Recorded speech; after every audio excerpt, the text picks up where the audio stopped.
শ্লোক নম্বর ৩। রূপ যৌবন সম্পন্না বিশালকুল সম্ভবা বিদ্যাহীনা ন শোভন্তে নির্গন্ধা ইব কিংসুক। এর বাংলা মানে হলো, যে ব্যক্তি অত্যন্ত রূপবান ও যৌবন সম্পন্ন এবং উচ্চ বংশজাত কিন্তু বিদ্যাহীন, সেই ব্যক্তি কিংসুক ফুলের ন্যায় গন্ধহীন স্বরূপ।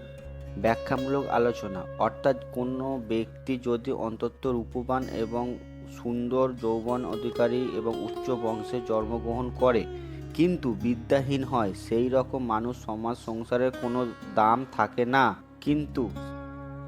কিন্তু যদি না তার মধ্যে বিশেষ গুণ অর্থাৎ বিদ্যা বা শিক্ষা না থাকে, সেই ব্যক্তি কিংসুক ফুলের মতন অর্থাৎ কিংসুক পলাশ ফুলের মতন।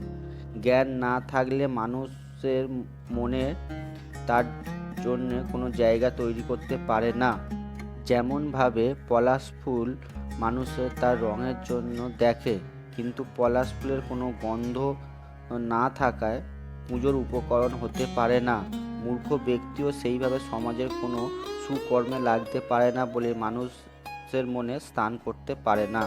শুধু রূপ যৌবন আর বংশ পরিচয় থাকলে হবে না, তার সঙ্গে বিদ্যা ও শিক্ষা এবং জ্ঞানেরও দরকার, তবে সমাজে একটা জায়গা করে নিতে পারবে।